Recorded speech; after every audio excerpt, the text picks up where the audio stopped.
Hi, I'm Leighton Meester, and this is my guide to life.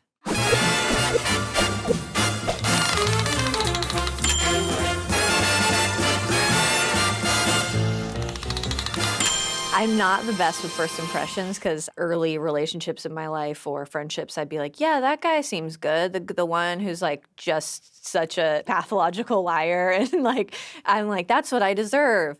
But as you grow, you sort of learn that maybe somebody who's like safe and healthy is better.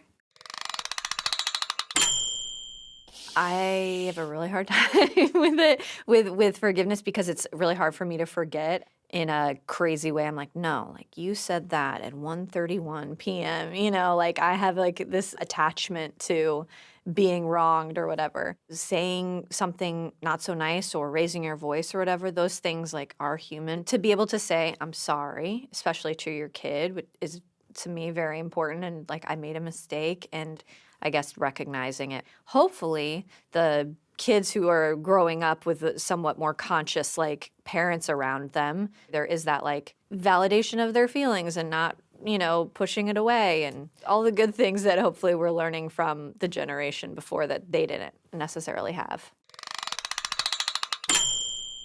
Love, to me, the first thing I think of is my kids. It's unconditional and unwavering, and it's also kind of frustrating to be like, well, biologically, I'm sort of like, I have to love this person and I have no choice, but you wouldn't regret, the love that you've given.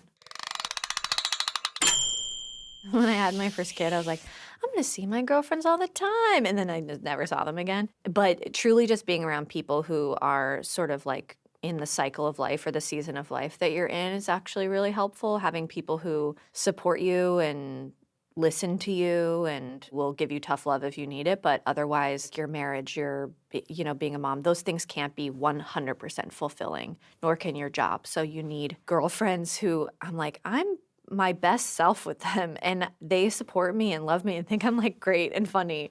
And I feel the same about them. You need all the support you can get. I think that so much of this career itself really is like you are the product. So if you don't get a job, it is a rejection. Having things that you're passionate about. I really like to surf. That's something that has nothing to do with my career. It's a skill I'm not being paid for it. And so like there's no pressure to like perform. It's just this connection with something other than like the product of me. And I think it builds self-confidence that's beyond like, this is your career, this is the way you look, I was doing Gossip Girl. I was like 20 when I moved to New York and did that. I think too, I was like, well, I'm not going to college, so there was that feeling of like, am I missing out? I think I just didn't want to be real dumb. I just wanted to be like, I have some kind of education that isn't like just being on set, although there is so much value in that. But I was like, I'm just going to read every book that maybe I would read in college. And I just like went through that period being like, I'm going to read, I don't have many regrets at this point.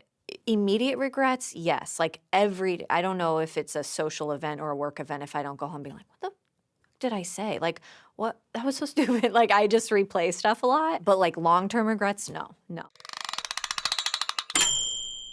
I don't have any good advice. I feel like, I don't know that it's necessarily advice, but help other people, volunteer, try to find like things that you're passionate about. And maybe if you can have a career in that, that's great. But otherwise, take the focus just off of yourself and build your self-confidence by like kindness and talent and passion.